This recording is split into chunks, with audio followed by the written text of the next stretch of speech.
Enjoy nature देखने वाले सभी दोस्तों को नमस्ते, सत श्री अकाल। तो दोस्तों, मैं आज एक छोटी सी शॉपिंग की थी जो मैं आपके साथ शेयर कर रही हूँ। मैंने कुछ थोड़े से इंडोर प्लांट हैं जो वो लिए थे। ज़्यादातर इंडोर प्लांट ही हैं, लेकिन कुछ आउटडोर प्लांट भी हैं, और मैंने कुछ जो हैं पॉट हैं वो भी लिए थे। तो मैं जे आपके साथ है जो अपनी शॉपिंग है शेयर कर रही हूँ। मैंने पहले भी कुछ प्लांट्स लिए थे, लेकिन वो मैंने आपके साथ शेयर नहीं किए थे। तो मैं जब भी नर्सरी से प्लांट लेकर आती हूँ तो मैं उनको ऐसे ही ला कर रख देती हूँ, और कुछ दिन जो ऐसे ही पड़े रहते हैं। जब भी मुझे टाइम मिलता है तो फिर मैं इनको रीपॉट कर लेती हूँ। जे ऐसे में बिल्कुल भी ख़राब नहीं होते हैं। जे मैं इनको लाकर ज़मीन में रखती हूँ, और नीचे से जो ज़मीन है वो गीला रहता है, और प्लांट है जो वो ख़राब नहीं होते हैं। जे नर्सरी में भी जे प्लांट हैं ऐसे ही पड़े रहते हैं। तो जे प्लांट ऐसे ही सरवाइव है जो वो करते रहते हैं, और फिर मैं इनको धीरे धीरे से रिपॉट कर लेती हूँ। और मेरे जहाँ पर जो है छाया रहती है, मैं इनको एक पेड़ के नीचे रखती हूँ, तो इनको जहाँ पर धूप भी नहीं पड़ती है। तो आप भी जब भी प्लांट है जो नर्सरी से लेकर आएँ तो उनको लाकर ज़मीन पर रखें, जहाँ किसी बड़े पॉट के बीच में रख दें। तो जब हम इनको लाकर फर्श पर रख देते हैं तो हमारे प्लांट्स की रूट है जो वो डैमेज हो जाती है, क्योंकि ये प्लांट है जो पॉलीथीन्स बैग में लगे होते हैं, और कई बार जो रूट बाउंड हो जाते हैं, इनकी रूट है जो वो बाहर निकली होती है। लेकिन जब हम इनको ज़मीन पर रखते हैं तो ये ज़मीन से ही पानी और एनर्जी लेती रहती हैं, और रूट हैं जो वो डैमेज नहीं होती हैं। जब हम इनको लाकर फ़र्श पर रख देते हैं तो हमारा फ़र्श गर्मियों में बहुत गर्म होता है और सर्दियों में बहुत ठंडा होता है। तो जब फ़र्श पर रखते हैं तो जो इनकी रूट बाहर निकली हुई होती हैं वो रूट है वो डैमेज हो जाती हैं। तो फिर कई बार हमारा जो प्लांट है वो अच्छी तरह सरवाइव भी नहीं करता है। तो प्लांट्स को ऐसे ही रखें। अगर ज़मीन नहीं है तो आप किसी टब में पानी डालकर इनको उसके बीच में रख दें। तो ये प्लांट मैंने कुछ लिए हैं क्रोटॉन के। ये 4 प्लांट है जो मैंने क्रोटॉन के लिए थे। ये अलग अलग तरह के 4 प्लांट हैं जे मैंने लिए थे। जे एक ही प्लांट था, लेकिन मैंने इनको डिवाइड करके इसके 2 प्लांट बना लिए हैं। तो आप भी कुछ ऐसे प्लांट ही चूज़ करें जिनको आप डिवाइड करके उनसे और प्लांट हैं जो वो बना सकें।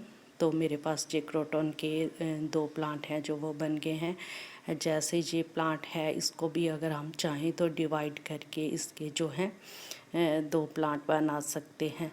तो जे ऐसे ही मैंने क्रोटॉन के 4 प्लांट लिए थे। तो और जे 2 प्लांट जो है मैंने जे संगोनियम के लिए हैं।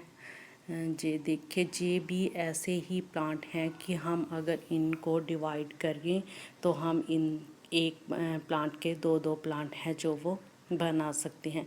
लेकिन मैं इनको डिवाइड नहीं करूँगी। जे संगोनियम है थोड़ा सा बुशी ही अच्छा लगता है, तो मैं इनको ऐसे ही लगा दूँगी। और ये 2 प्लांट मैंने जो है ड्रेसिना के लिए थे। जे इनकी भी अच्छी ग्रोथ है, नीचे से इनके जो है पब्स भी निकल रहे हैं। तो इनकी पत्तियां हैं थोड़ी सी ख़राब दिख रही हैं, क्योंकि ये कुछ दिन से यहाँ पर ही पड़े हुए हैं। लेकिन हम इनको जब साफ़ करेंगे तो ये साफ़ हो जाएंगी।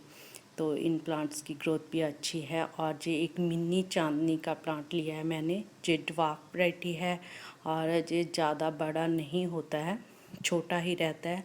और इस प्लांट की पत्तियां हैं जो वो भी छोटी ही होती हैं, और इस पर भी वैसे ही वाइट कलर के जो फूल हैं वो आते हैं। और ये 2 प्लांट मैंने जो है केसर के लिए हैं। जे इन पर भी फ्लावरिंग होती है, तो इनकी पत्तियां हैं जो वो भी खूबसूरत हैं। तो हम इनको अपने गार्डन में भी लगा सकते हैं। और ये भी ऐसे प्लांट हैं कि अगर आप इनके भी नीचे से पप्स हैं जो वो निकलते रहते हैं, तो आप इनको डिवाइड करके इनके और प्लांट हैं जो वो बना सकते हैं। तो ये एक चाइनी अमरूद है, ये भी ड्वार्फ वैरायटी का ही है, ज़्यादा बड़ा नहीं होता है ये। इसकी पत्तियां भी थोड़ी सी छोटी ही रहती हैं, तो आप इनको भी पॉट में लगा सकते हैं। और ये एक जो है चाइना पाम है, ये भी मैंने इंडोर रखने के लिए लिया था। और ये एक प्लांट है, इसका मुझे नाम नहीं पता है, मैंने इसको रिपोर्ट कर दिया था। कौन सा प्लांट है, ये आउटडोर ही है। और ये मैंने कुछ जे पॉट्स लिए थे, जे मैंने 20 पॉट लिए हैं। और अब मैं जो है दूसरे पॉट है वो यूज़ नहीं करती हूँ ज़्यादातर। अब मैं मिट्टी के पॉट है जो वो ही यूज़ कर रही हूँ। तो जो मैंने मिट्टी के पॉट ही लिए थे जी, इनमें प्लांट की ग्रोथ है जो काफ़ी अच्छी होती है। और इनमें होल्स हैं जो वो पहले से ही बने हुए हैं, कोई होल्स भी करने की ज़रूरत नहीं है। तो ये मैंने मिट्टी के 20 प्लांट लिए हैं, कुछ मेरे पास पहले भी थे। तो फ्रेंड्स, आपको मेरा ये वीडियो कैसा लगा? अच्छा लगा तो इसे लाइक करना, शेयर करना। और अगर आप मेरे चैनल को सब्सक्राइब नहीं किया है तो प्लीज़ आप मेरे चैनल को सब्सक्राइब कीजिएगा।